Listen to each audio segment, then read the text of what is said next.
Bonjour à tous, sujet du jour, le mastéron. Alors le mastéron, plutôt originellement appelé drostanolone propionate, qu'est-ce que c'est? Donc c'est un stéroïde anabolisant injectable dérivé de la DHT, la dihydrotestostérone, qui est une hormone androgène fabriquée à partir de la prostate, des testicules, des follicules pileux, etc. Alors cette molécule a été développée à la fin des années 50, mais a seulement été commercialisée en 1970 sous le nom de mastéron par le laboratoire Syntex, ceux à qui on doit notamment l'anadrol et le superdrol. Sous d'autres marques, la drostanolone a eu d'autres appellations comme le mastéril, le métormon, le drolan, etc. Mais c'est le mastéron qui restera dans les esprits. Son ester, la propionate, est court, donc a une demi-vie dans l'organisme de seulement 2 jours. Après, il y a une version longue, la drostanolone énantate, qui a une demi-vie quant à elle de 5 à 7 jours, donc qui requiert des injections moins fréquentes. Mais on va dire que l'écrasante majorité du mastéron disponible sur Internet, ce sera du mastéron propionate. Il y a peu de laboratoires UG qui proposent la version énantate. À la base, la drostanolone, comme la plupart des stéroïdes anabolisants, a été créée dans l'optique de combattre certaines conditions,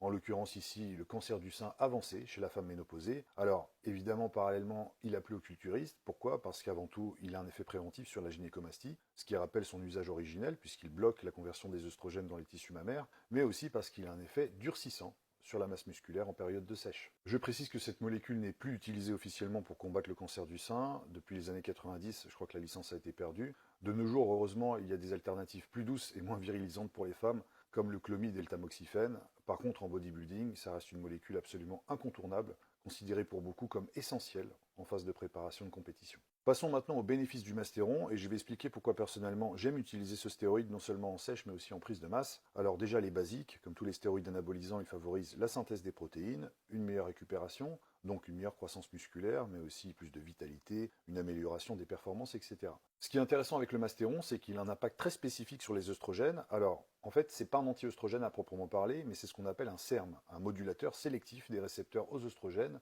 Donc, il empêche tout simplement les œstrogènes de s'accrocher à leurs récepteurs, et il a aussi un effet inhibiteur sur la prolactine. Logique donc que ça soit un traitement efficace contre le cancer du sein, puisqu'il empêche la prolifération des œstrogènes et donc des tumeurs dans les tissus mammaires. Ce qui est bien avec le mastéron, c'est que si vous êtes sujet à l'aromatisation en œstrogène, même avec une petite dose de testostérone, le mastéron peut être un ajout intéressant à côté. Pourquoi? Parce qu'il va limiter cette conversion en œstrogène, potentiellement à risque de gynécomastie, et surtout, vous n'aurez pas forcément besoin d'un anti-œstrogène qui amènera lui-même des effets potentiellement délétères à côté.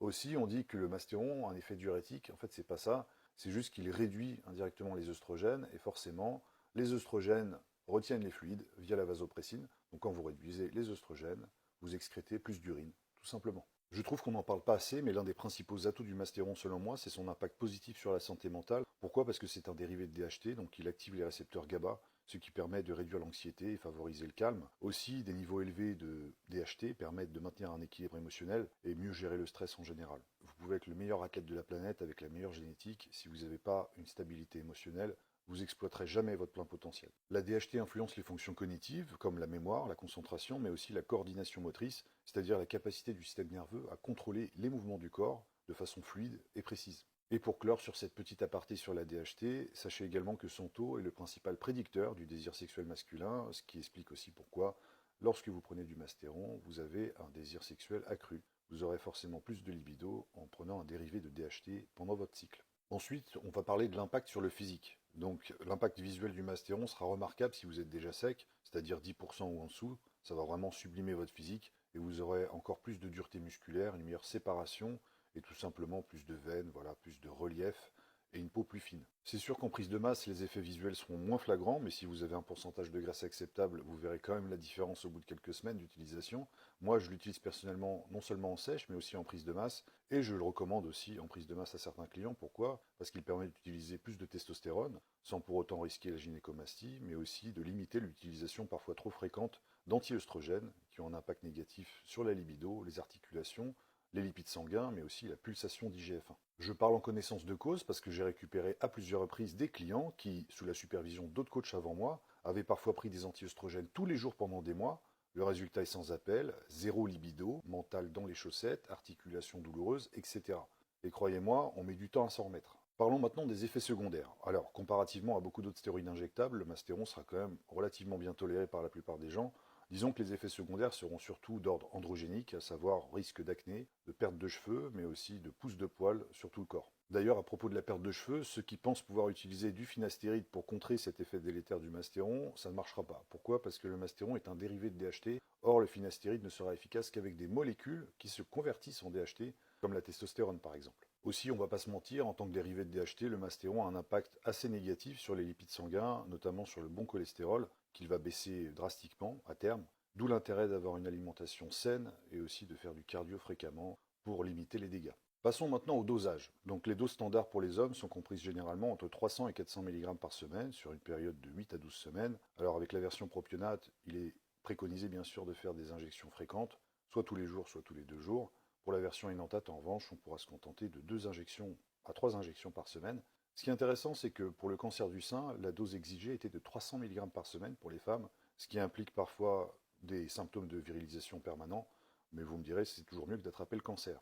Par contre, pour les athlètes féminines de nos jours, 50 mg par semaine sur une période courte de 3 semaines peuvent suffire parce que vous allez bénéficier d'un effet cosmétique express sans pour autant subir des effets ensuite permanents de virilisation. Dernier point de cette vidéo, le fameux débat mastéron versus primobolan. Alors personnellement, je vais aller un peu à contre-courant et expliquer pourquoi je préfère le mastéron. Alors le primobolan sera très souvent fake, comme vous avez sûrement entendu. Il coûte très cher, il est hépatotoxique et il va plus augmenter les globules rouges. Le mastéron va coûter littéralement un quart du prix du primo et vous n'aurez pas besoin d'en prendre autant pour avoir des résultats. Par contre, le mastéron a un impact plus négatif sur les lipides sanguins. Le primobolan agit plus comme un anti-œstrogène, donc il a plus de chances de cracher vos œstrogènes et de créer des problèmes relatifs à ça. Alors que le mastéron, lui, ne va pas écraser vos œstrogènes, il n'y aura pas de crash. Pourquoi? Parce que c'est un SERM, c'est-à-dire qu'il a une action modulatrice des œstrogènes, mais pas suppressive. Donc ça veut aussi dire que vous aurez une meilleure conversion de votre GH en IGF-1. Pour beaucoup, le mastéron est considéré comme un stéroïde anabolisant relativement faible parce qu'il ne fait pas exploser en masse comme beaucoup d'autres.